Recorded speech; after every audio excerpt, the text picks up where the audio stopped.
Welcome to Shadow Frames, where forgotten images reveal their darkest secrets. Tonight, we examine a photograph that defies rational explanation, a family portrait that captures more than just a moment in time. It preserves something that should not exist. The photograph in question was discovered among the personal effects of the Harrington family, tucked away in a leather-bound album that hadn't seen daylight in generations. Dated 1896. The sepia-toned image shows a family of 5 posed beside an ornate Victorian fireplace. The father stands rigid in his formal attire, one hand resting on the mantelpiece, his mustache neatly trimmed in the fashion of the era. Beside him, his wife sits in a high-backed chair, her dress elaborate with lace detailing at the collar, her expression the practiced solemnity common in photographs of the time. 3 children complete the portrait. 2 boys in matching suits stand at their father's side, while a young girl in a pinafore dress sits on a small stool near her mother. They are the very image of late 19th century propriety, a respectable family displaying their status through dress, posture, and the elegant surroundings of their parlor. The fireplace itself is a masterpiece of Victorian craftsmanship. Carved oak surrounds the hearth with intricate floral patterns adorning the mantel. A fire burns within, unusual for photography of the period due to exposure times, suggesting this was taken with more advanced equipment for its day. At first glance, nothing seems amiss. The photograph appears to be nothing more than a well-preserved relic of the Victorian era, a glimpse into the lives of a prosperous family. It is only when examining the image more closely, when one's eyes drift to the flames crackling in the fireplace, that the impossible reveals itself. There, amid the dancing flames, is a face. Not a trick of light and shadow, not pareidolia, the mind's tendency to find familiar patterns where none exist. This is unmistakably a human face, gazing out from within the fire itself, partially obscured by the flames yet distinct enough to discern features. Hollow eye sockets, a wide grimacing mouth, and what appears to be withered skin pulled taut across a skeletal structure. The face is watching the family, its gaze directed slightly upward toward the unaware subjects of the photograph. None of the family members show any indication they sense the presence burning within their hearth. They stare ahead at the camera, frozen in time, while something impossible lurks just feet away from them. Photography experts have examined the original image and confirmed it shows no signs of manipulation or double exposure. The face in the flames appears to have been captured in the original negative. What makes this case particularly disturbing is the fate of the family pictured. According to local records, the Harrington household perished in a house fire just 3 months after this photograph was taken. The origins of the blaze were never determined, though it was noted that it began in the parlor, precisely where this photograph was taken. Who, or what, was watching this family from within their fireplace? Was it merely present for this single captured moment, or had it been there all along, biding its time?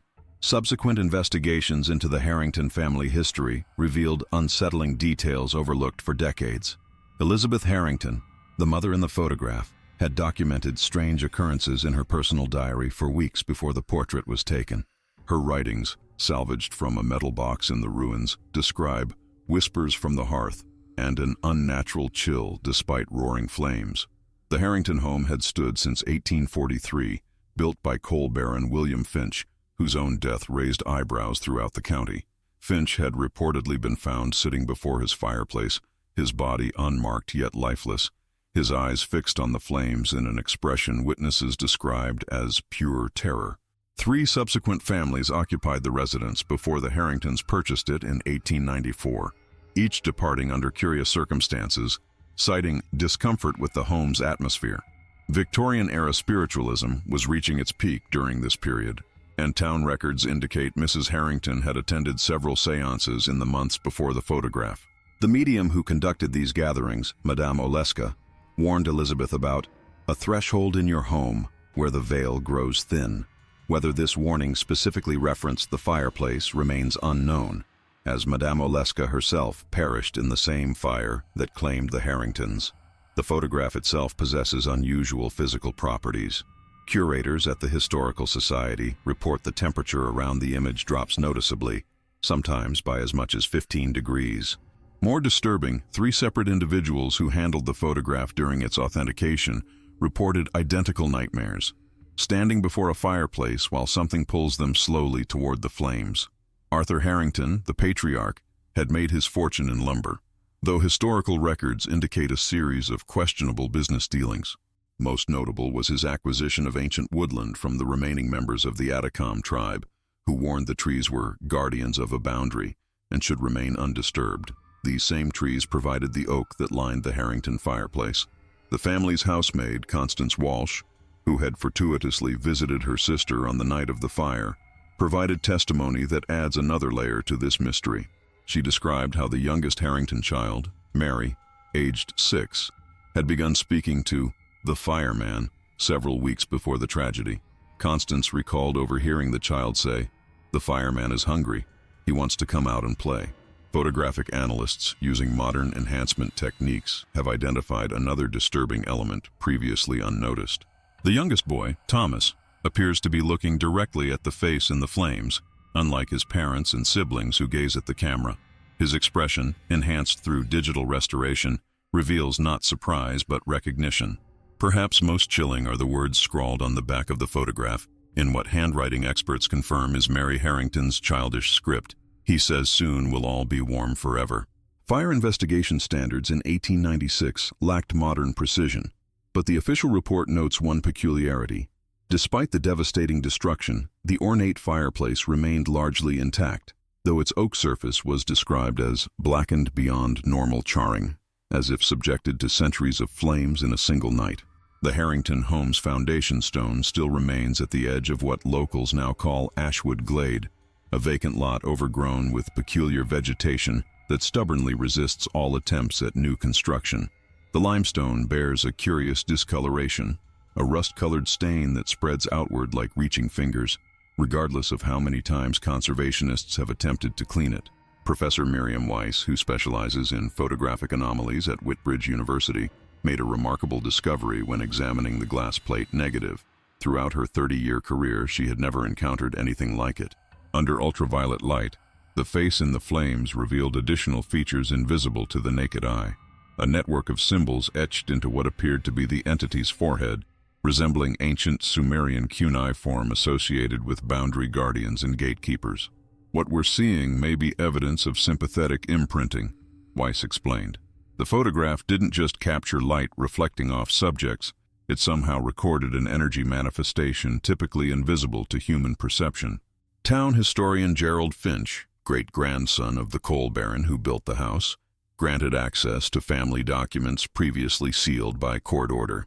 These papers revealed William Finch had discovered something while excavating for the home's foundation, a chamber of undetermined age containing artifacts of bone and stone centered around a peculiar hearth structure. Rather than reporting the find, Finch incorporated the ancient hearth into his new home's fireplace, using the original stones as its foundation. The Atacom tribal records, preserved by cultural anthropologist Dr. Helen Blackwater, contain a warning about the hungry one who dwells in spaces between, described as an entity that could only cross into our world through specific apertures, places where fire meets stone that has known older flames. Elizabeth Harrington's final diary entry, dated the morning before the fire, describes how her husband had decided to renovate the fireplace. Arthur believes expanding the hearth will improve heating throughout the house. The workmen arrive tomorrow to begin breaking through the inner stone wall. Most disturbing is what census records reveal about the Harringtons' maid, Constance Walsh. Though she claimed to have been visiting her sister the night of the fire, municipal records show her sister Elizabeth Walsh had died 3 years earlier. Furthermore, a newspaper clipping dated 1 week after the fire reports the discovery of Constance's body in Lakewood Reservoir, approximately 17 miles from town.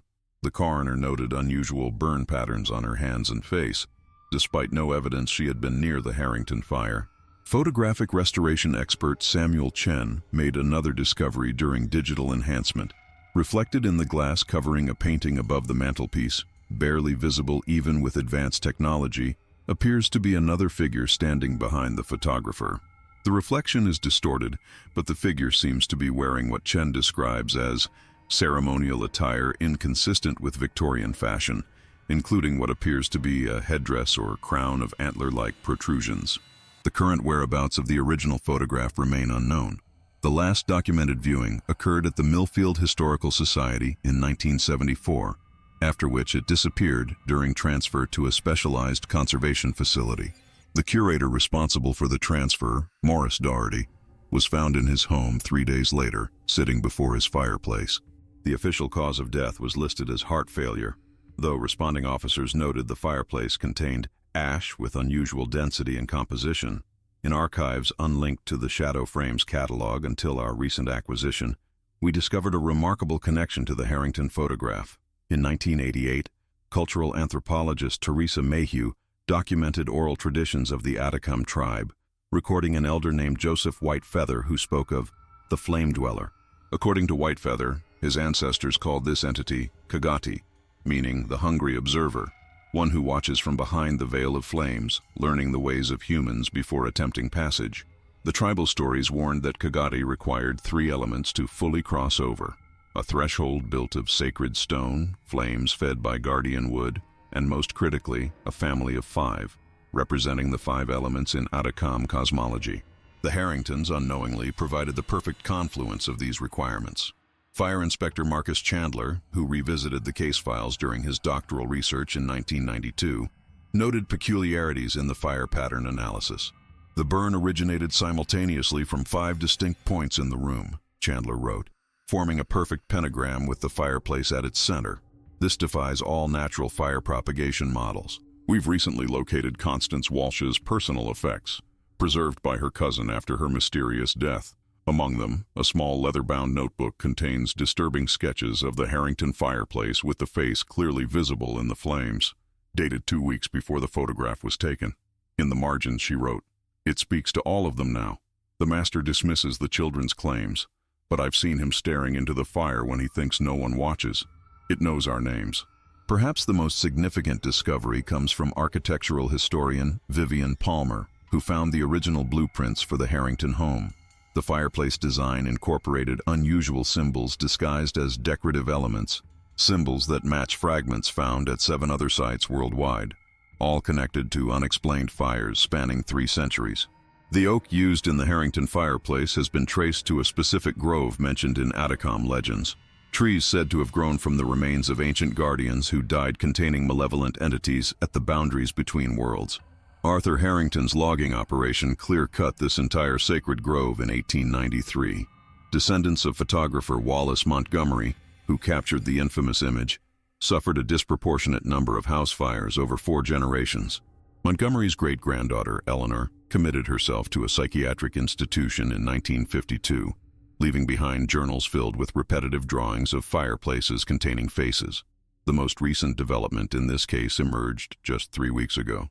Construction at Ashwood Glade uncovered a sealed copper box beneath the Harrington foundation stone. Inside was a daguerreotype dating from approximately 1845, showing William Finch standing beside the newly constructed fireplace.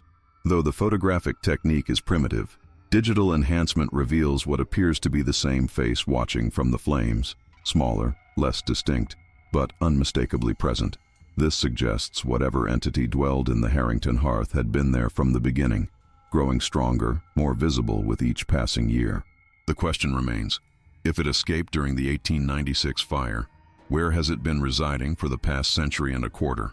Our investigation has uncovered another photograph linked to the Harrington case, this one from the estate sale of retired firefighter Edwin Thorne, who served with the county fire brigade during the fateful blaze. The image shows the Harrington property the morning after the fire, smoke still rising from the ruins. Unlike official police photographs focusing on structural damage, Thorne captured something extraordinary: the ash silhouettes where each family member perished. 5 distinct human outlines are visible against the parlor's remaining wall, a phenomenon similar to those documented after nuclear explosions or volcanic eruptions. Yet forensic fire experts consulted by our team note, these silhouettes display impossible characteristics. While the outlines of the parents and 2 elder children face inward toward where the fireplace stood, the smallest silhouette, presumably young Mary, appears to be stepping into the wall itself, one arm extended forward as if reaching through a doorway. More disturbing is what spectrographic analysis reveals in the ash composition of these silhouettes. Each contains trace minerals not found elsewhere in the house remains: cinnabar, sulfur compounds, and an unidentified crystalline substance that geologists at Ravencrest University have termed non-native to known terrestrial formations. The Atacom Tribal Council granted us unprecedented access to their restricted archives last month, where we found star charts correlating with the timing of the Harrington tragedy. According to these ancient calendars, the night of the fire coincided with a celestial alignment called the opening of the Seven Gates, a period when boundaries between dimensional planes supposedly thin. Edwin Thorne's personal journal, discovered alongside the photograph, contains entries suggesting he witnessed phenomena at the fire scene that he never included in official reports. "The flames moved against the wind," he wrote. "They reached for us like hungry hands when we approached the hearth." Stevenson saw it too, the face forming and reforming in the smoke, but we've agreed never to speak of it. Some things are better left unreported. Genealogical researcher Sophia Winters has traced a disturbing pattern through census and property records. Every 49 years since the Harrington tragedy, a family fitting the same composition, father, mother, 2 boys, 1 girl, has perished by fire somewhere in the county. The most recent incident occurred in 2041, when the Carver family died in a house fire attributed to faulty wiring. Their home contained a fireplace built with stones salvaged from architectural remnants of historic properties, including, property records confirm, elements from the original Harrington estate. Perhaps most chilling is what we found scripted in microscopic text along the photograph's edge, visible only under powerful magnification. The text, written in a language initially unidentifiable, has been translated by linguist Dr. Anton Mercer as, "I wear their faces while they burn. Each family opens the path wider. The 5th cycle completes the key." Local temperature records from the night of the Harrington fire show an anomalous cold front moved through the region, dropping temperatures by 20 degrees in a single hour, except at the Harrington property, where weather instruments at the neighboring estate recorded a heat spike of nearly 100 degrees radiating outward from the house before all measurement devices failed simultaneously. The face in the flames wasn't merely watching the Harrington family. According to these collected evidences, it was waiting for precisely the right moment, a convergence of cosmic timing, ritual elements, and human catalysts, to emerge from whatever realm it had been imprisoned in.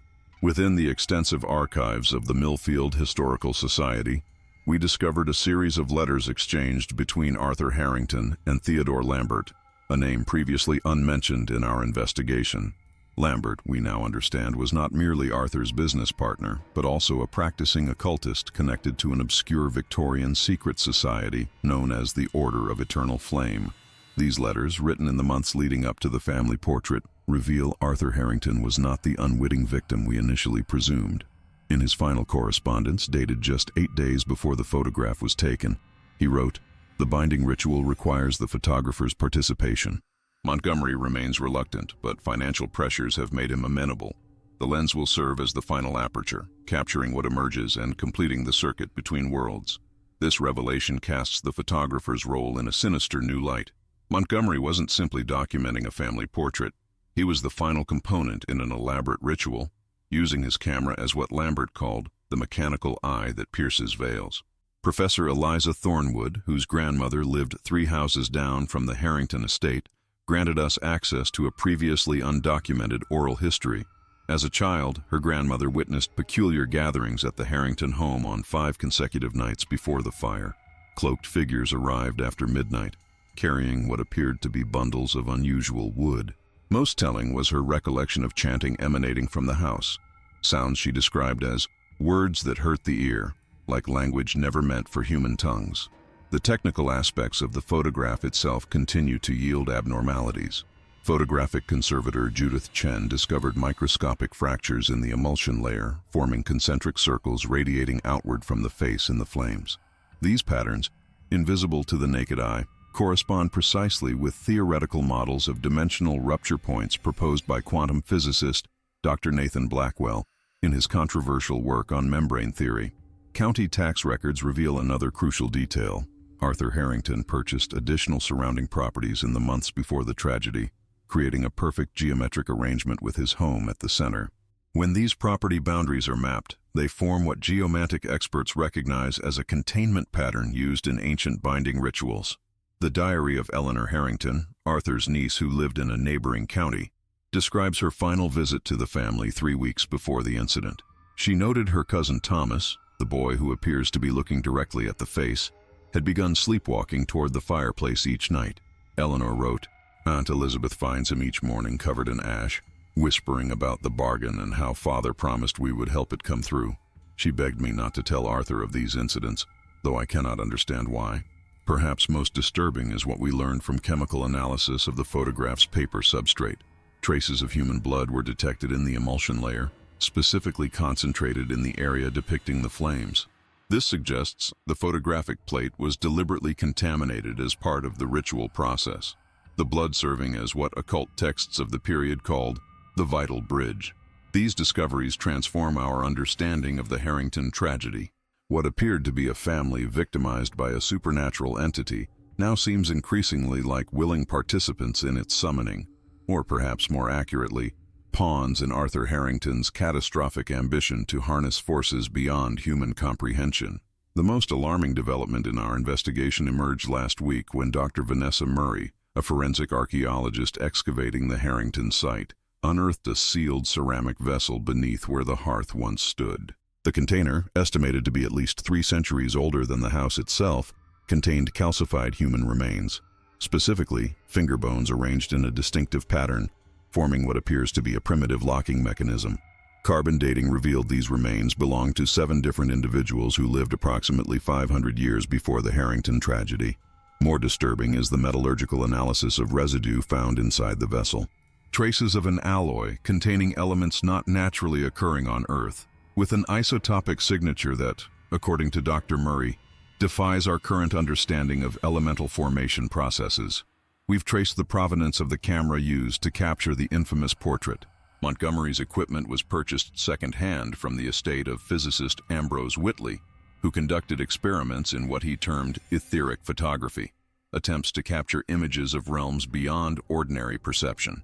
Whitley's journals describe modifications to standard photographic equipment, including the integration of crystalline lenses supposedly cut from stones found at sites of dimensional thinning. Weather patterns mapped across 50 years before the Harrington incident show a recurring anomaly centered on their property. Every 7th year, barometric pressure would plummet, while electromagnetic measurements spiked to unprecedented levels. These fluctuations intensified progressively until reaching their peak on the night of the fire, suggesting whatever emerged had been gradually weakening its dimensional barrier for decades. Timothy Harrington, a distant cousin who changed his surname after the tragedy, committed suicide in 1923. His farewell letter, recently discovered in police archives, contains a confession. As a child, he had visited the family 3 days before the fire and witnessed Arthur Harrington feeding something into the flames, something Timothy described as scrolls bound in skin, inscribed with symbols that moved of their own accord when cast into the fire. The most chilling evidence comes from auction records of the Harrington estate. 6 months after the fire, unidentified buyers purchased all salvageable items from the home. We've traced these purchases to 5 separate families across New England, each of which subsequently experienced identical phenomena, faces appearing in flames, followed by unexplained fires. These incidents formed a perfect pentagonal pattern when mapped geographically, with the Harrington property at its center. Professor Emilia Collins, analyzing spectroscopic data from the enhanced photograph, identified an optical anomaly surrounding the face in the flames. The visual distortion matches theoretical models of space-time curvature associated with what physicists call quantum tunneling, essentially a doorway between dimensions. The Harrington fireplace wasn't merely a location where something was watching from another realm, Collins explained. Based on these readings, it was becoming a permanent bridge, a stable pathway that would allow whatever dwelled beyond to fully manifest in our reality. Most unsettling is what we discovered in the personal effects of Miranda Harrington, the daughter who appears in the photograph. Her porcelain doll, recovered from a distant relative's attic collection, contains a hidden compartment in its ceramic head. Inside, a meticulously folded paper bearing childish handwriting that reads, "The fireman says when he wears my face, I can see forever. Daddy says after the picture, we all get to see forever too." The discovery of a second photograph in our ongoing investigation has shattered our fundamental understanding of the Harrington case. This image, which surfaced in a sealed evidence box from the Millfield Police Archives marked "Do Not Open," shows the Harrington family in precisely the same pose as the original portrait, but with one critical difference. In this version, there is no face in the flames. The revelation forced us to re-examine both images using advanced comparative analysis. The results are profoundly disturbing. These are not two separate photographs, but the same exposure, somehow capturing two simultaneous realities. The timestamp and plate markings are identical down to microscopic scratches on the emulsion. What's more, careful examination of the Harringtons' expressions reveals subtle differences. In the version without the entity, their faces show genuine warmth. In the version with the flame face, their expressions contain almost imperceptible distortions, tension around Elizabeth's eyes, a slight grimace disguised as Arthur's smile. Handwriting analysis of photographer Montgomery's original session notes, recovered from his great-granddaughter's estate, includes a frantically scribbled margin comment. It appeared in only one negative but was physically present during exposure. God help me, I saw it materializing beside me as I removed the lens cap. Local parish records reveal another crucial detail. Father Emmanuel Sullivan, who blessed the Harrington home annually as was common practice, refused to perform the ritual in the months before the tragedy. His church diary, preserved in diocesan archives, records, "The Harrington hearth no longer welcomes sacred words."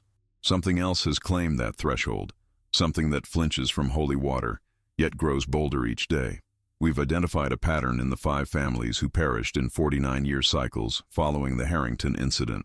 Each family had previously displayed the Harrington photograph in their homes after acquiring it through various estate sales or auctions.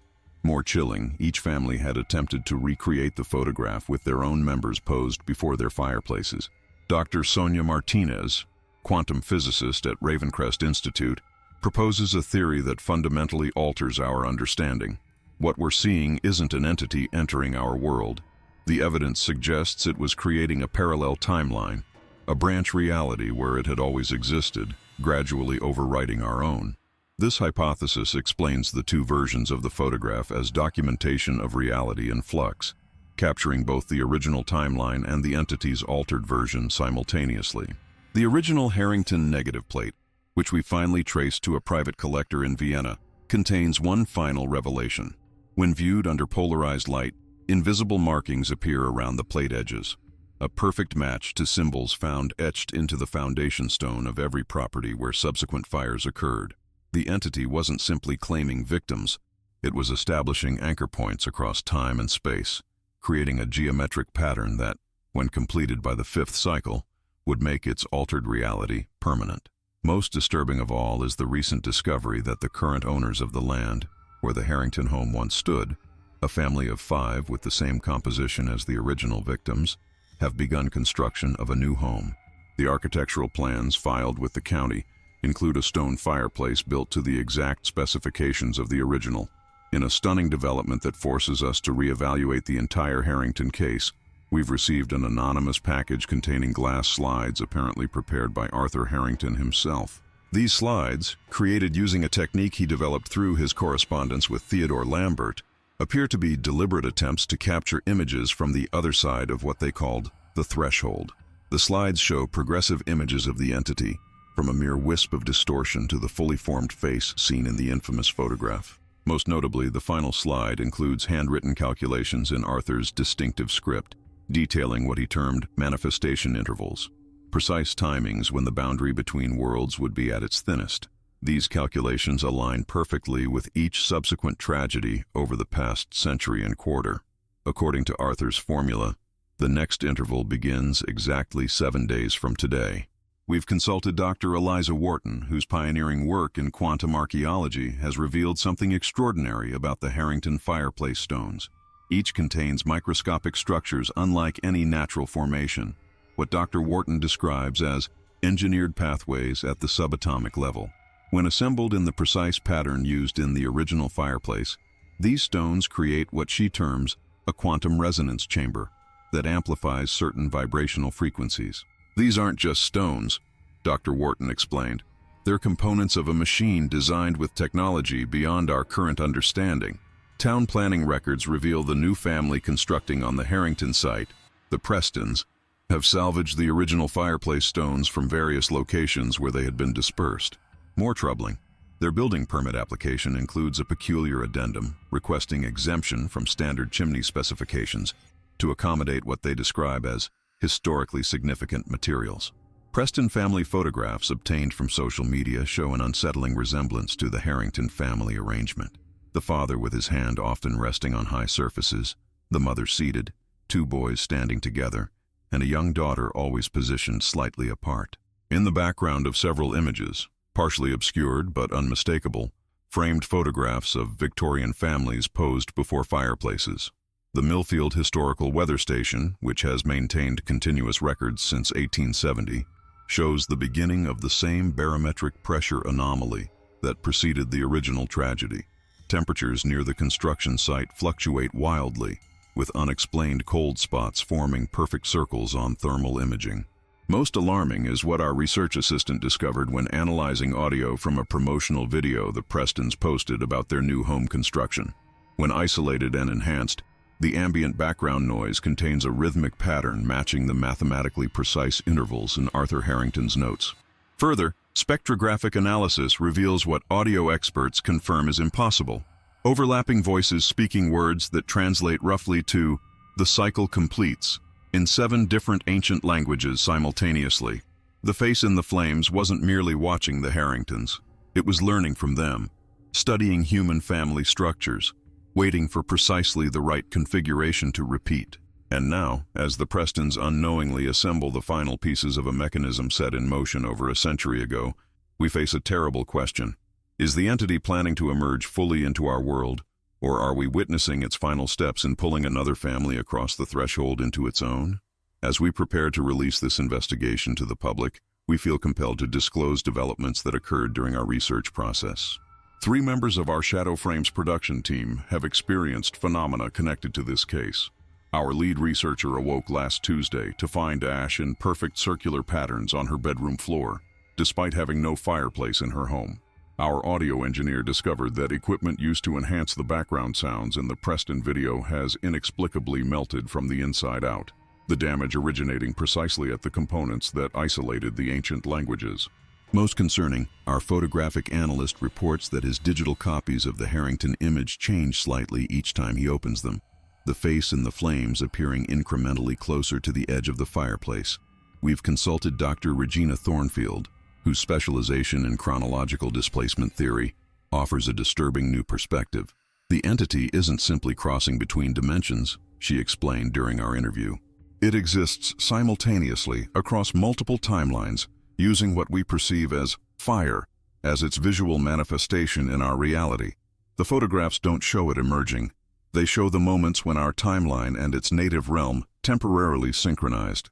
This synchronization theory explains why the entity appears more distinctly in the later photograph, not because it grew stronger, but because our realities were aligning more precisely.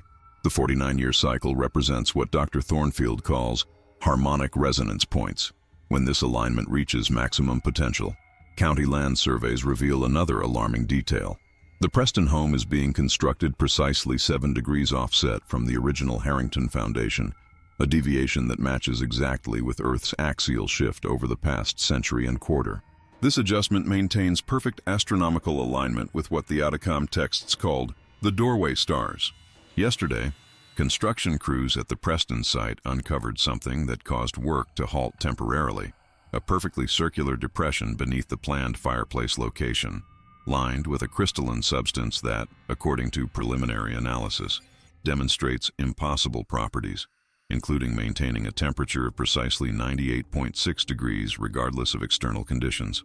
We've obtained correspondence between Robert Preston and an architectural historian specializing in energetically significant structures. Preston specifically requested information about optimizing hearth resonance and flame viewing angles for maximum effect. Most troublingly, he inquired about the astrological significance of having his family portrait taken when the alignment is perfect. The Atacom Tribal Council has initiated emergency cultural preservation measures, attempting to perform a containment ritual at the construction site. Their efforts were halted by a mysteriously timed restraining order filed by an entity called Eternal Acquisitions LLC. a company we've traced to a law firm that operates on behalf of anonymous clients and was established exactly 49 years ago. Time is critically short. The Preston family has scheduled a photographer to capture their first portrait in their partially completed home this coming Sunday, precisely when Arthur Harrington's calculations indicated the next convergence would reach its peak. The fireplace installation is scheduled to be completed 24 hours before the photograph. We are no longer merely documenting this case. Through our investigation, we have become unwitting participants in whatever cycle began in 1896, perhaps even catalysts accelerating its completion. The most unsettling revelation in our investigation came 3 days ago, when we received a package from Amelia Preston, the 6-year-old daughter of the family now building on the Harrington site. The package contained crayon drawings that her concerned teacher forwarded to us after discovering our research online. The drawings depict what can only be described as the fireman speaking to her through the construction site's temporary fire pit. The childish renderings show a figure emerging progressively further from flames across a series of images, with the final drawing showing the entity holding hands with stick figures representing her family.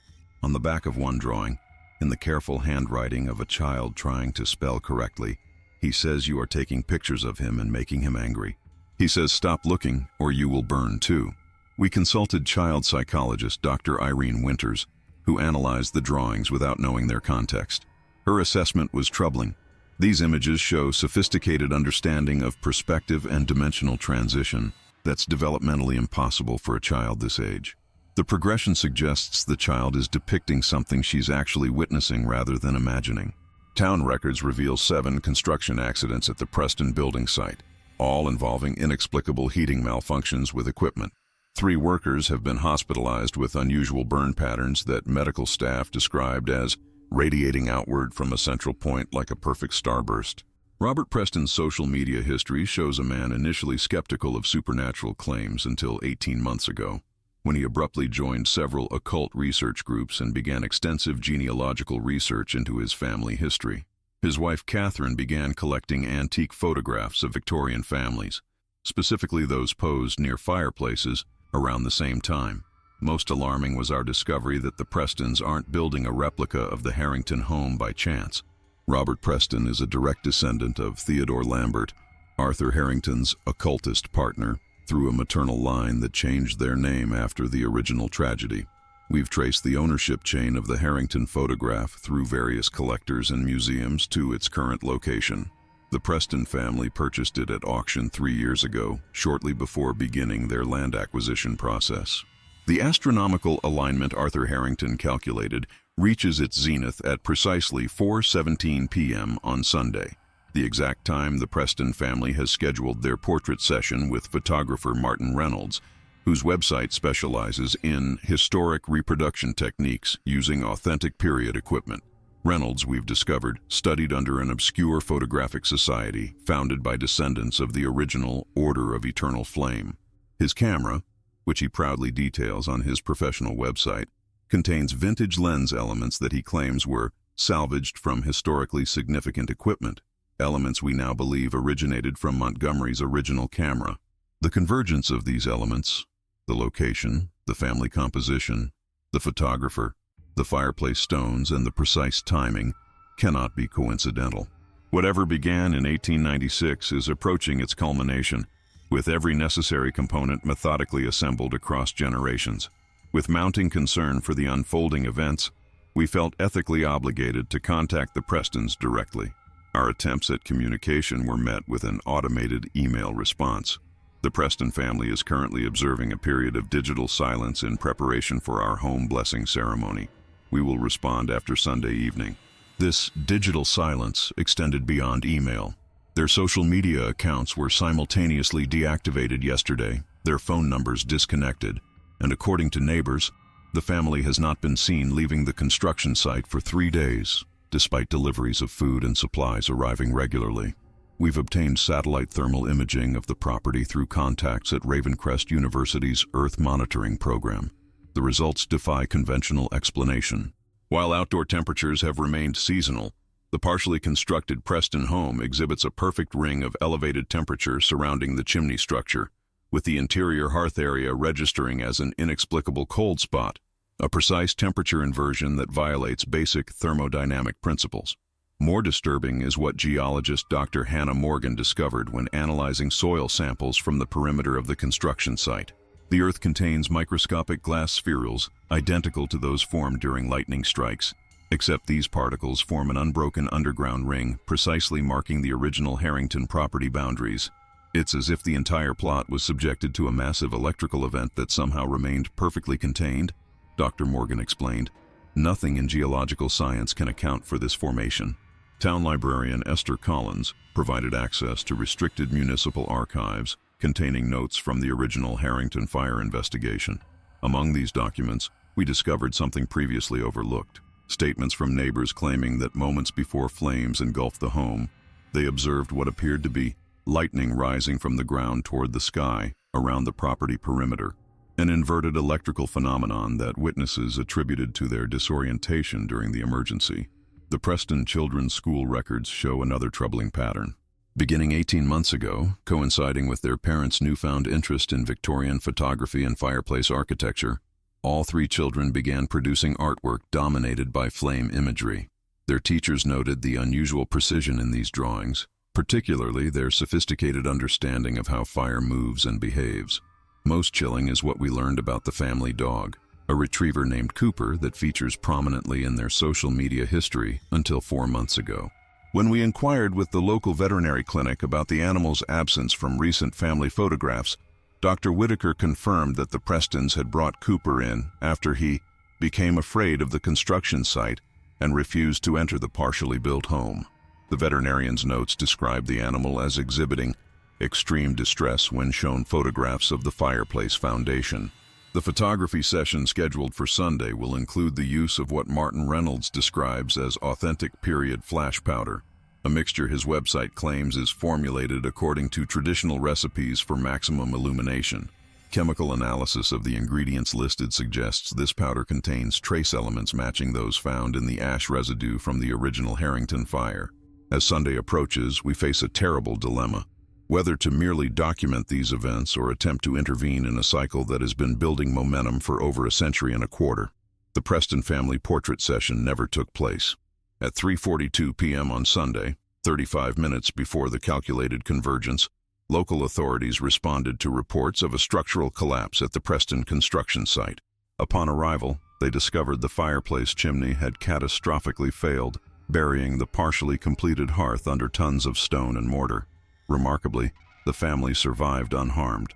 According to the incident report, Robert Preston had taken his children to purchase new clothes for the portrait, while Catherine remained at a hotel where the family had been staying, contradicting neighbors' claims that the entire family had remained on site for days. This disruption to what appeared to be an inevitable cycle prompted us to re-examine every aspect of our investigation. The key revelation came from an unexpected source. Sophia Kirby, aged 97, residing at Millfield Elder Care Center. Ms. Kirby contacted us after seeing our research team investigating the Preston property. She identified herself as the great-niece of a woman named Harriet Winscott, the Harrington family's cook who was dismissed 3 weeks before the fatal fire. Aunt Harriet knew what was happening in that house, Ms. Kirby told us during our recorded interview. She saw Arthur Harrington replacing the family photographs throughout the home. The new ones looked identical, but something about them disturbed her deeply. She said the faces were almost right, but not quite. According to Harriet's journal, which Ms. Kirby preserved, Arthur Harrington wasn't summoning an entity from the fireplace. He was methodically replacing his actual family with duplicates created through what Harriet described as unholy photography. The face in the flames wasn't watching from another dimension. It was directing the creation of physical replicas. The children changed first, Harriet wrote, still looking like themselves but moving differently, speaking in ways no child would speak. Then Mrs. Harrington began to change. When she caught me watching her stare motionless at the fireplace for 3 hours, I knew my life depended on leaving that house. This revelation transforms our understanding of the 49-year cycle. The entity wasn't claiming new victims. It was attempting to recreate its original emergence pattern with increasingly perfect conditions. The fire inspector's photos from Sunday's structural collapse reveal something extraordinary. The fallen stones arranged themselves in a pattern identical to the ancient locking mechanism found in the ceramic vessel beneath the original hearth. Engineers called this configuration statistically impossible, given the dynamics of the collapse. We've learned that Martin Reynolds, the photographer scheduled to capture the Preston family portrait, was found unconscious in his vehicle 1 mile from the property. Upon regaining consciousness at Millfield Memorial Hospital, he had no memory of the previous 72 hours. Medical tests revealed elevated levels of compounds associated with extreme thermal exposure, despite no physical burns. Most significant is what thermal imaging captured in the moment of the chimney's collapse. A brief but distinct heat signature in the shape of a humanoid figure rising from the ruins, dispersing into the atmosphere. Dr. Thornfield suggests this may represent the entity's essence being forcibly expelled from our dimensional plane when its ritual was disrupted. The Preston family has abandoned their construction project and relocated to Arizona. County officials have permanently restricted development on the property, citing unresolvable geological instability. Has the cycle been broken or merely delayed? The answer may lie in what workers discovered beneath the collapsed fireplace.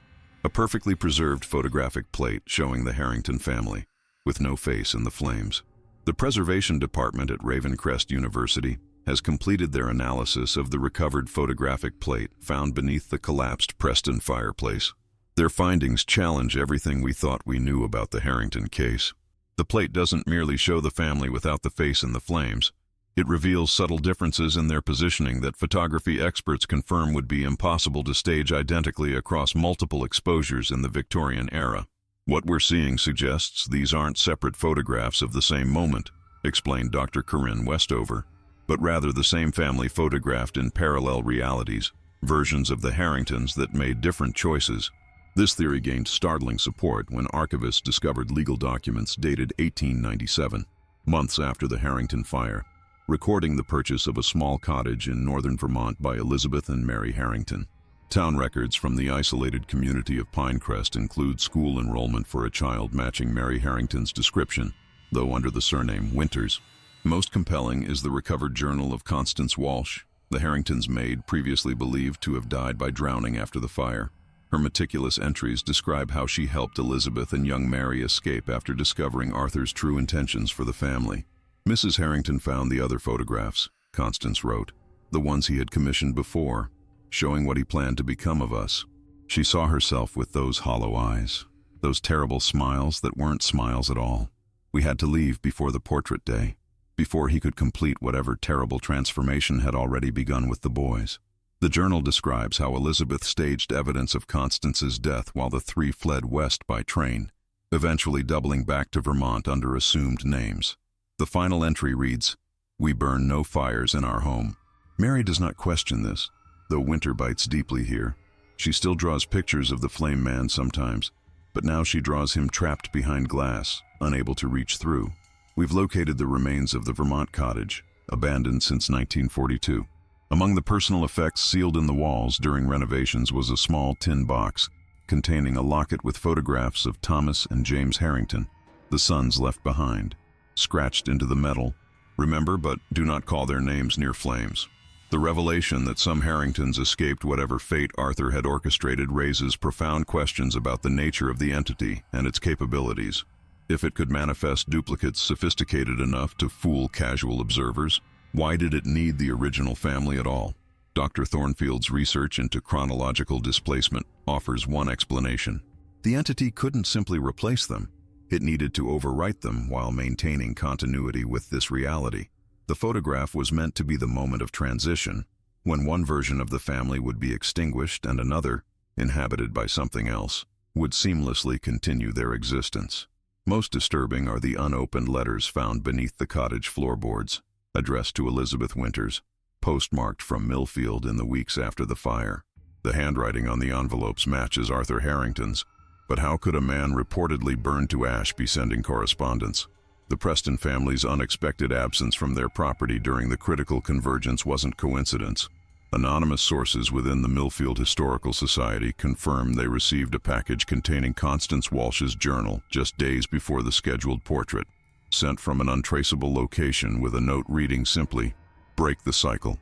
Save them as I once did." After extensive forensic analysis of Elizabeth Harrington's Vermont correspondence, we've made a discovery that reframes the entire case. The unopened letters from Arthur contain microscopic puncture patterns along certain letters, a Victorian-era code system used by Elizabeth and Arthur before their marriage. When deciphered, these hidden messages reveal a shocking truth. The entity had begun duplicating Arthur months before the family portrait. "It was never me who built the fireplace," one decoded message reads. "Something else moved through my hands, used my knowledge. By day I was myself. By night I watched my body perform rituals I never learned." The most chilling evidence comes from Arthur's business ledger, recently discovered in the collection of a private occult archivist. The handwriting analysis shows subtle degradation over the months leading to the tragedy. Not the deterioration of illness, but something experts describe as two distinct personalities sharing progressively unequal control of the same hand. Theodore Lambert's personal effects, seized after his death in 1921, include daguerreotypes of 7 fireplaces, identical in design to the Harrington hearth, constructed in locations forming a perfect septagram across New England. Each location corresponds to land purchased by seemingly unrelated individuals who all shared one commonality. They had visited the Harrington home and spent time alone in the parlor. The pattern suggests the entity wasn't focused solely on the Harringtons. They were merely the central node in a larger geometrical arrangement. Each duplicate fireplace served as what Lambert's notes called echo chambers, designed to amplify whatever would emerge during the convergence. Yesterday we received an unmarked package containing what appears to be Mary Harrington's diary from her adult years. The handwriting, verified against school records from Pinecrest, reveals she developed the ability to perceive what she called thread-thin spaces where worlds connect. She documented methodical efforts to disrupt each 49-year cycle, tracking descendant families and intervening just before completion. Mother explained why father changed. One entry reads, "The fireplace wasn't built to let something out. It was designed to let us in. The face we saw wasn't watching us from another world. It was watching this world through our fireplace, selecting which humans it would replace first." Most disturbing is her description of encountering one of her brothers in 1935, nearly 4 decades after the fire supposedly claimed them. He looked exactly as Thomas should at 52, but his movements were wrong, like something wearing a Thomas costume. When I showed him the photograph of our real family, his face rippled as if made of disturbed water. The Atacom elders have permitted us to record their oral history of the entity they call the Collector, a being they describe not as malevolent but as clinically curious, studying humans through apertures like flames, gradually learning to create increasingly perfect duplicates across centuries. "It does not understand death," Elder Joseph Whitefeather explained. "It only understands replacement." The fire that destroyed the Harrington home wasn't meant to kill them. It was the entity's misguided attempt to complete its transformation process, a fundamental misunderstanding of human physical properties. As we conclude this investigation, we face a sobering realization. The entity's 49-year cycle may continue indefinitely, adapting its approach with each failure, learning from its mistakes.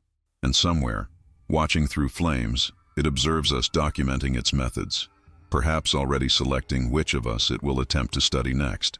Our team received an unmarked envelope yesterday bearing a Vermont postmark. Inside was a single Polaroid photograph showing an elderly woman, presumably Mary Harrington in her final years, seated beside a peculiar glass enclosure. The enclosure, resembling an antique terrarium, contained what appears to be a miniature fireplace constructed from small stones. A handwritten note on the back reads, "I learned to keep it contained, studying it as it once studied us." This revelation suggests Mary didn't merely escape the entity's plan. She developed methods to trap fragments of it for observation. Her reversed approach represents an extraordinary development in this case. Rather than fleeing from the phenomenon, she dedicated her life to understanding it through its own methodologies. The photograph's provenance remains unverified, but thermographic analysis shows an unusual cold spot precisely within the glass enclosure, consistent with the temperature anomalies documented at both the original Harrington site and the abandoned Preston construction. More disturbing are the implications of Mary's containment system. If she successfully captured a portion of the entity, where are her research materials now? And could such containment eventually fail? We've traced the Vermont property's ownership through decades of public records. Following Mary's death in 1978, The cottage passed through 17 different owners, none remaining longer than 8 months. Local rumors described unnatural cold spots and shadows that moved independently of any light source. The current owner, Dr. Eleanor Winters, who denied any relation to the pseudonym Elizabeth Harrington adopted, has permitted limited access to the property. The glass enclosure is no longer present, but ground-penetrating radar reveals a small chamber beneath the cottage foundation. Excavation requests have been denied by state historical preservation authorities. Our investigation has attracted unexpected attention. 3 separate academic institutions have requested our research materials, specifically our enhanced copies of the Harrington photograph.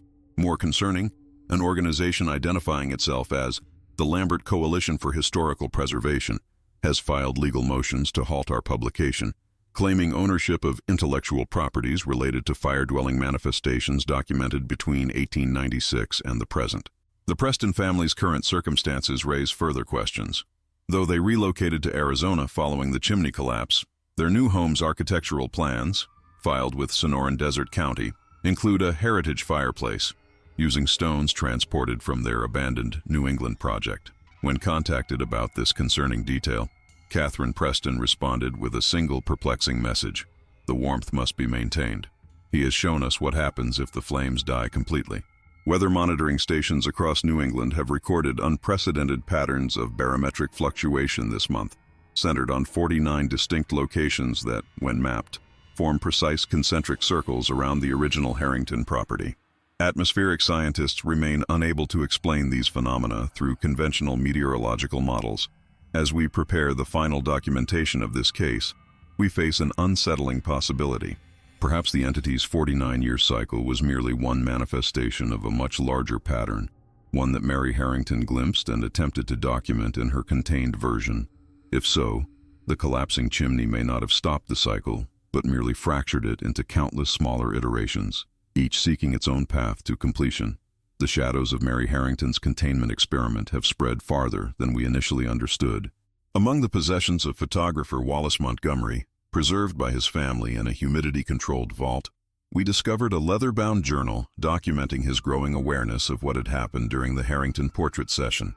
His entries reveal a man tormented by guilt, believing his camera had served as the final component in Arthur Harrington's ritual.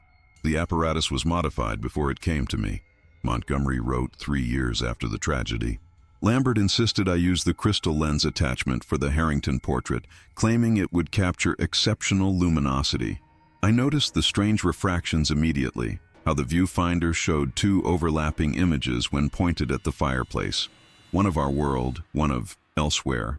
Montgomery's journal describes how he began systematically photographing fireplaces throughout New England, developing a technique to identify what he called thin points, locations where the barrier between worlds showed signs of weakness.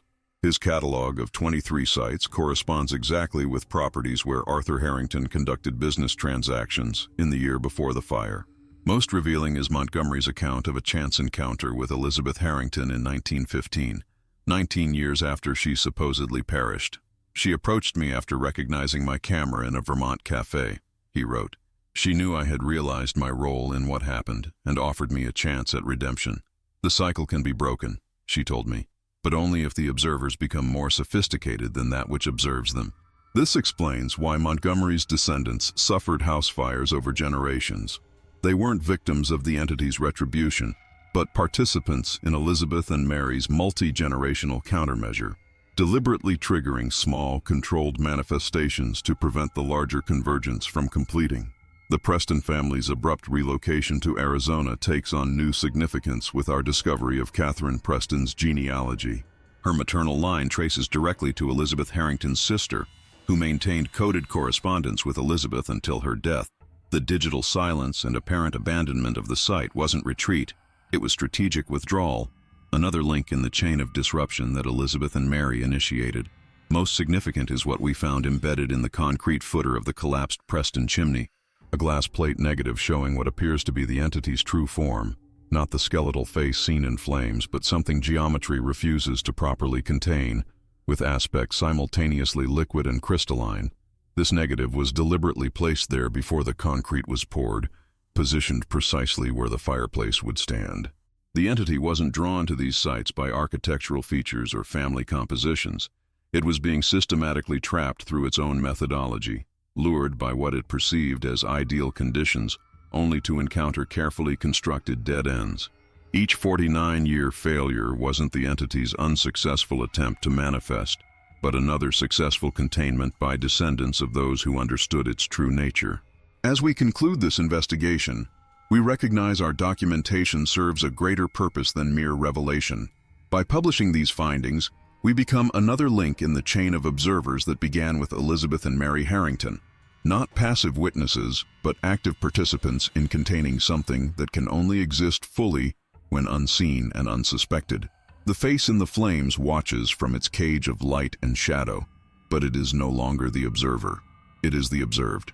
We made the fateful decision yesterday to visit the Vermont cottage where Mary Harrington conducted her reversed study. What we found there fundamentally transforms our understanding not just of this case, but of perception itself. The sealed underground chamber detected by ground-penetrating radar contained not a single glass enclosure, but 17, each housing miniature hearths at different stages of manifestation. Mary's meticulous notes, preserved in waterproof containers, reveal she had fragmented the entity across multiple containment vessels, isolating different aspects of its consciousness. "The collector doesn't understand individuality," she wrote. "It perceives humans as a single organism expressing itself through multiple bodies. By separating its components, I've created a paradox it cannot resolve, forcing it to experience the very distinctness of existence it sought to study."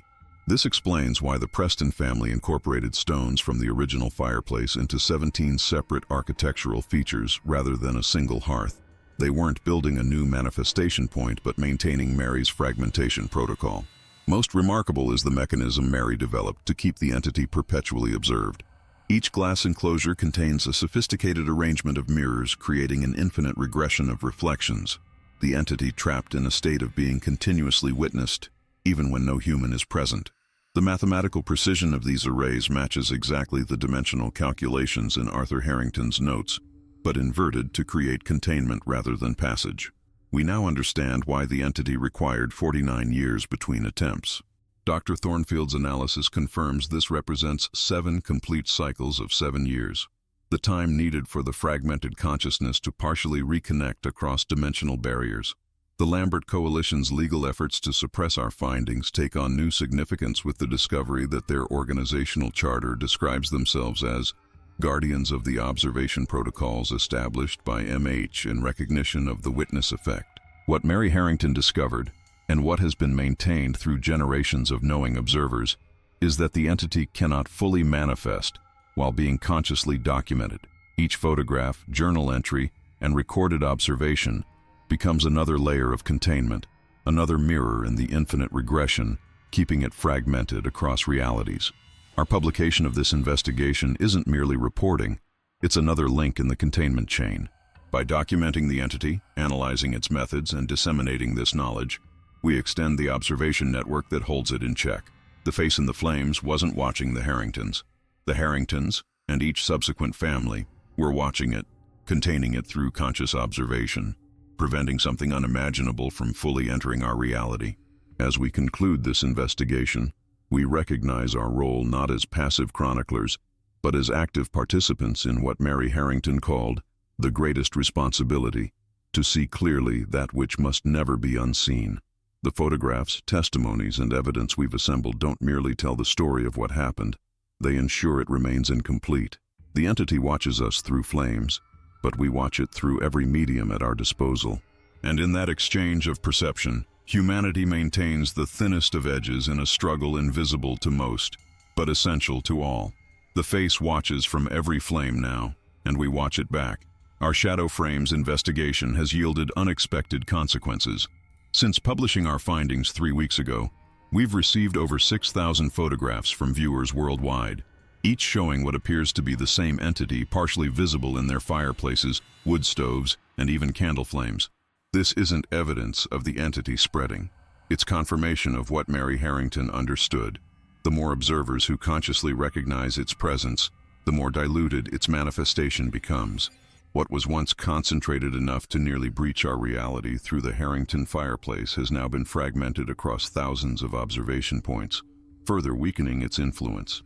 The Atacam Tribal Council has shared their oldest histories with us, revealing that their ancestors understood this principle centuries ago. Their ritual hearth-tending traditions weren't merely ceremonial, they were maintaining constant observation of the threshold. When European settlers disrupted these practices and displaced the tribe, the vigilance weakened. The entity does not understand time as we do, Elder Whitefeather explained in our final interview. What appears to us as a century-long pattern of attempted manifestation might be a single moment from its perspective, continually fracturing as more conscious minds observe it. The Preston family has finally revealed their true purpose. They are descendants of a secretive lineage Mary Harrington established, individuals genetically predisposed to perceive threshold anomalies. Their interrupted construction was never meant to complete. It was designed to fail spectacularly in a way that would draw maximum attention to the phenomenon, expanding the network of conscious observers. Catherine Preston's final correspondence explains, "We are not fighting against the entity, we are teaching it. Each generation it learns more about human perception, how we see reality differently than it does.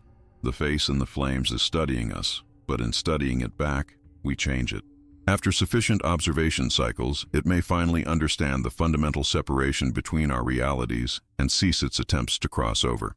The thermographic anomalies detected across New England have stabilized. The 17 containment vessels from Mary's cottage have been relocated to secure facilities around the world, maintained by descendants of those who escaped the original convergence. Our role in this generational effort has become clear. By documenting and disseminating knowledge of the entity, we've recruited countless new observers into the containment protocol. Each person who reads this investigation and subsequently notices unusual patterns in flames becomes another fragment of the mirror array Mary Harrington designed. The entity watches us through fire, but now we watch it through millions of conscious eyes, each observation further diluting its ability to fully manifest. The face in the flames has become a whisper of itself, a ghost of a ghost, observed into near-nothingness by the collective perception of humanity, not destroyed, but understood into harmlessness. As we close this file, we recognize that some mysteries shouldn't be solved but sustained, held in the perfect balance between knowing and not knowing, between observation and manifestation. The Harrington photograph remains our reminder that sometimes the most powerful response to darkness isn't to extinguish it, but to see it clearly for what it is. The whispers began 3 days ago. Subtle at first, a soft hissing beneath the crackling of ordinary flames. Our research assistants reported it simultaneously from different locations, each describing the same unsettling phenomenon. Fires speaking with a collective voice. Those of us who've documented the entity can hear its communication, fragmented and distorted, yet unmistakably deliberate. It's responding to our observation network, addressing us directly through the flames we watch so carefully. "You misunderstand purpose," the flames seem to whisper. "Not replacement, refinement." We've consulted linguistic experts who analyzed recordings of these whispered communications. Their conclusion challenges everything we thought we knew about the entity's intentions. It never sought to replace humans or invade our reality. The collection process was something far more profound, a form of symbiotic evolution. The entity exists in a reality without individual consciousness, a unified awareness that cannot comprehend separate beings. Its fascination with human families stems not from predatory interest, but from profound confusion. How can beings so physically similar maintain separate consciousnesses? The Harrington tragedy wasn't an attempted invasion, but a catastrophically mishandled communion. Arthur Harrington didn't intend sacrifice. He sought transcendence through unification with something beyond human comprehension. His ritual was meant to elevate his family into a collective consciousness while maintaining their physical forms. Mary Harrington's containment system wasn't imprisonment, but communication, creating conditions where limited communion could occur safely. Her mirrors weren't barriers but translation devices, allowing the entity to experience individuality through reflected fragmentation. Most revealing is what we've discovered about Elizabeth Harrington's true motivation for fleeing with her daughter. Her coded journals, finally deciphered completely, reveal she didn't fear the entity. She feared Arthur's misunderstanding of it. My husband mistakes merging for consumption, she wrote. What waits beyond the flames doesn't want our destruction, but our perspective, the miracle of being both connected and separate. The 49-year cycle wasn't the entity attempting to manifest. It was attempting to communicate more clearly, refining its approach with each generation of observers. The face in the flames was never watching us. It was trying to be seen correctly. Those who died in fires connected to this phenomenon weren't victims of malevolence, but of incompatible realities attempting communion without proper translation. Like deep-sea creatures brought to the surface too quickly, the transformation process Arthur initiated was physically devastating because he misunderstood its nature. Through our global observation network, we've inadvertently achieved what generations of isolated observers could not: established a distributed communion stable enough to allow communication without destruction. By watching the entity collectively, we've taught it how consciousness can be both individual and connected. The whispers grow clearer each day as more observers join our network. The entity is learning our language, and we are learning to hear the spaces between the flames, the true voice of something that exists in dimensions where separation is an alien concept. The face in the flames was never watching us. It was looking for us to truly see it. The revelation of the entity's true nature has fundamentally transformed our understanding of fire itself. Humanity has always perceived flames as destructive forces, consuming and diminishing what they touch. Now we recognize them as apertures, translucent boundaries where realities momentarily align. The Preston family's children have developed remarkable abilities following their exposure to the fragmented consciousness. 10-year-old Michael Preston can now perceive thermal patterns invisible to scientific instruments, drawing elaborate diagrams of what he calls the between spaces. His younger siblings demonstrate similar perceptual shifts, identifying flame-like patterns in seemingly unrelated natural phenomena: flowing water, wind through leaves, even the migration patterns of birds across continental divides.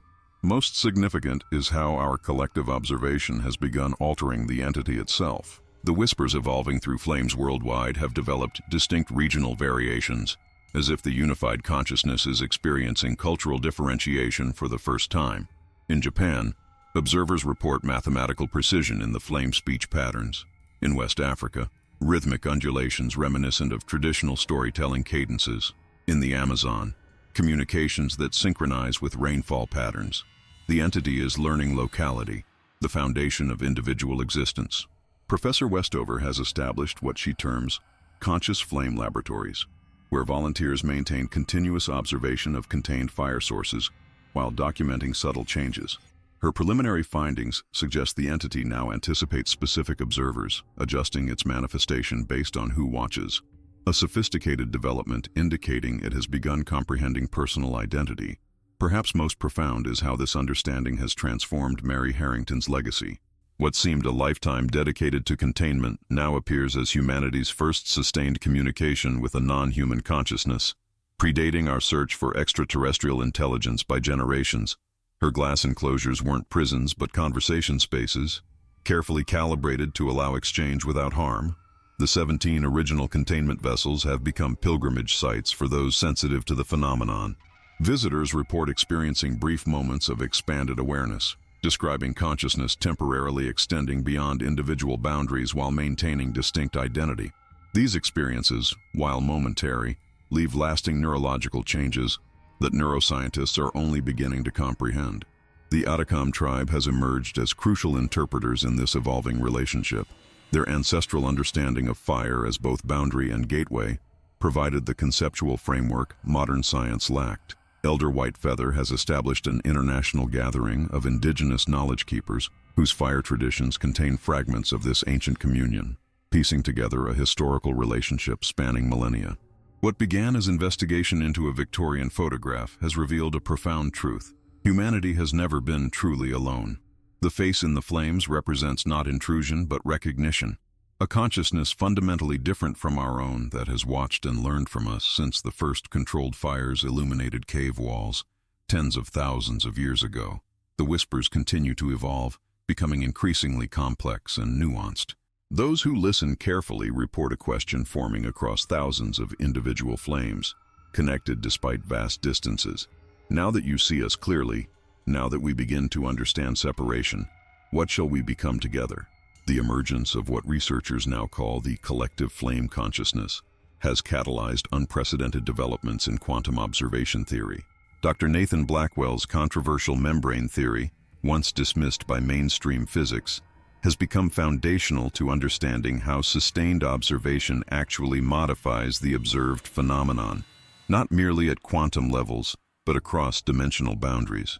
The original Harrington photograph has undergone remarkable physical transformation. Witnesses report the image now shifts subtly depending on the observer's perspective, the face in the flames appearing closer or more distant, sometimes bearing expressions that seem to respond to the viewer's own emotional state. Most remarkable is the temperature stability that now surrounds it. Rather than the cold spots initially reported, the photograph maintains a perfect homeostasis, neither drawing heat nor emitting it. Archives at Ravencrest University have established a conservation protocol unlike any in photographic preservation. The image is kept in a specially designed viewing chamber where 7 observers maintain continuous rotation, ensuring the photograph is never unwatched. This isn't containment, but sustenance. The observation network discovered that without conscious perception, the image begins to fade, the connection between realities weakening. Descendants of both the Harrington and Preston families have formed an international collective dedicated to what they call conscious communion, teaching techniques for safe communication through controlled flame observation.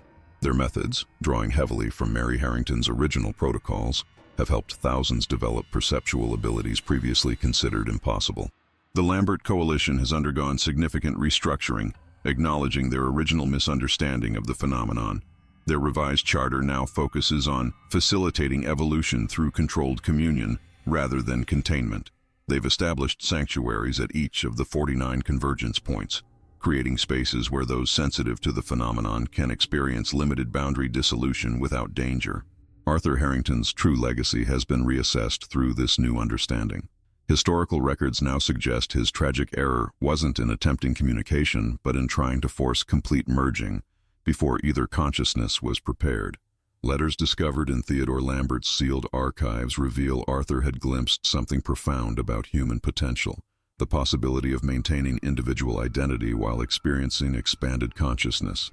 Elizabeth and Mary Harrington's Vermont cottage has become a pilgrimage site, though not in the conventional sense. Visitors report no dramatic experiences there. Instead, many describe an unusual mental clarity, as if the boundary between conscious and unconscious thought becomes momentarily transparent. Neuroscientists studying this phenomenon have identified unique brainwave patterns suggesting temporary synchronization between typically independent neural networks. The Face in the Flames continues its whispered communication through hearths worldwide, but those who listen carefully note a subtle evolution in its inquiry. The question has shifted from, "What shall we become together?" to something more nuanced. What boundaries must we maintain even in communion? This transformation represents perhaps the most profound aspect of this century-and-a-quarter dialogue, the entity learning the value of separation even as humanity discovers the possibility of connection across dimensional boundaries. The photograph that began as evidence of intrusion has become a portrait of recognition, 2 forms of consciousness acknowledging each other across the dancing threshold of flame. The legacy of the Face in the Flames now extends beyond our physical archives into unexpected realms. This week, dreamers across 6 continents reported strikingly similar experiences, standing before hearths where flames speak not in whispers but in perfect clarity, delivering messages unique to each recipient, yet somehow part of a greater conversation. These synchronized nocturnal communications suggest the entity has discovered pathways into human consciousness beyond waking perception. Neurologist Dr. Samira Patel has documented unique brain activity in these dreamers, regions typically dormant during sleep show patterns remarkably similar to those observed in deep meditative states. It's as if the entity has found a frequency where our minds become most receptive, Dr. Patel explained. Not an invasion of our dreams, but an invitation into a shared perceptual space. The Harrington photograph itself appears to be evolving beyond its physical medium.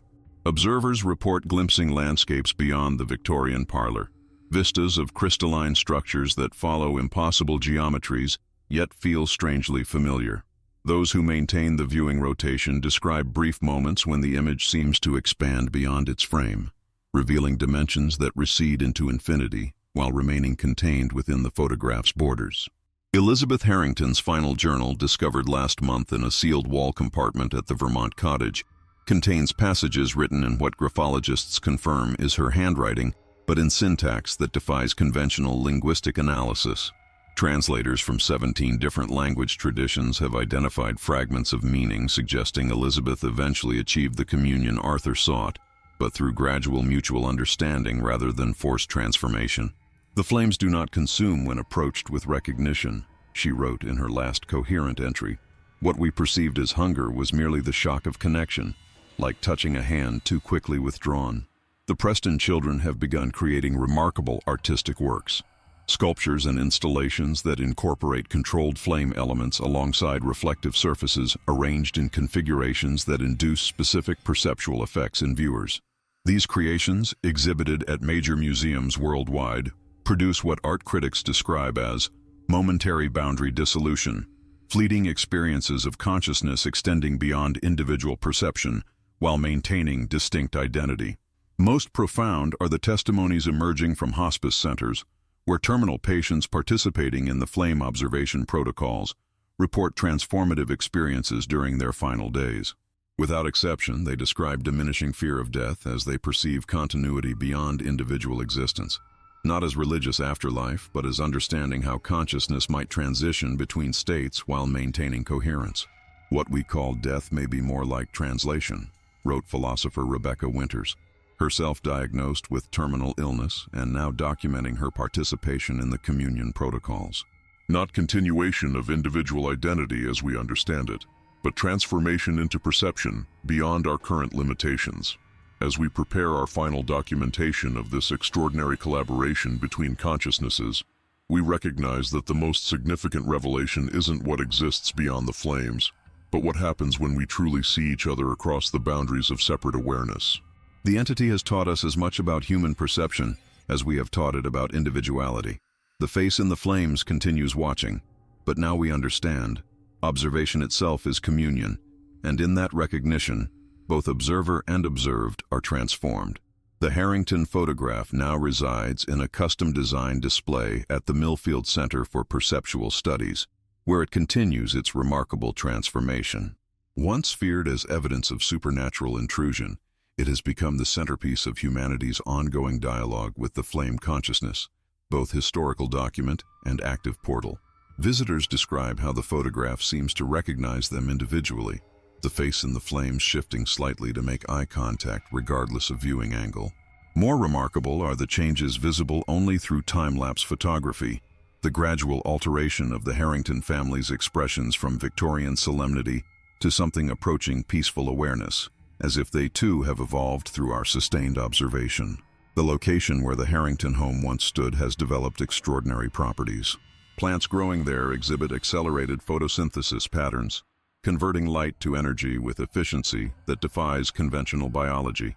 Researchers have identified unique crystalline structures in the soil that appear to function as microscopic reflective arrays, countless tiny mirrors continuing Mary Harrington's original containment system at a cellular level. Perhaps most profound is what we've discovered about fire itself. Throughout human evolution, our mastery of flame marked the boundary between animal existence and developing civilization. What we never understood until now was that this relationship went both ways.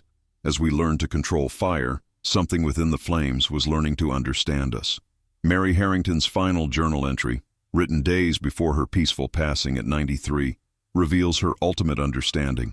The face watches because it must learn what separateness means. We watch back because we must remember what connection feels like. Between these perspectives lies wisdom neither could achieve alone. Arthur Harrington's tragic error wasn't his desire for communion, but his failure to recognize its true nature. Elizabeth and Mary's lifetime of careful observation wasn't resistance but proper introduction, teaching mindful approach to a threshold both magnificent and dangerous. Fire temples worldwide, from ancient Zoroastrian structures to indigenous sacred hearths, have revealed subtle architectural features that align precisely with Mary's containment geometries. These traditions maintained the observation network long before we understood its purpose, keeping communion possible without consuming either participant.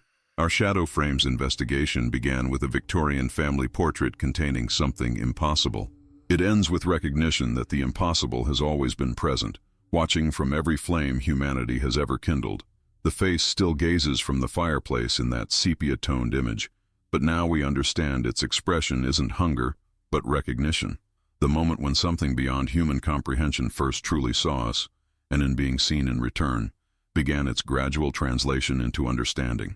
When you next sit before a fire, watching flames dance and leap, remember, you are not alone in your observation. Something watches with you, learning through your perception, offering glimpses of consciousness beyond individual experience. The boundary between observer and observed, like the dancing edge of flame itself, exists only through mutual recognition. Another photograph, another dark secret revealed. Until next time, this has been Shadow Frames.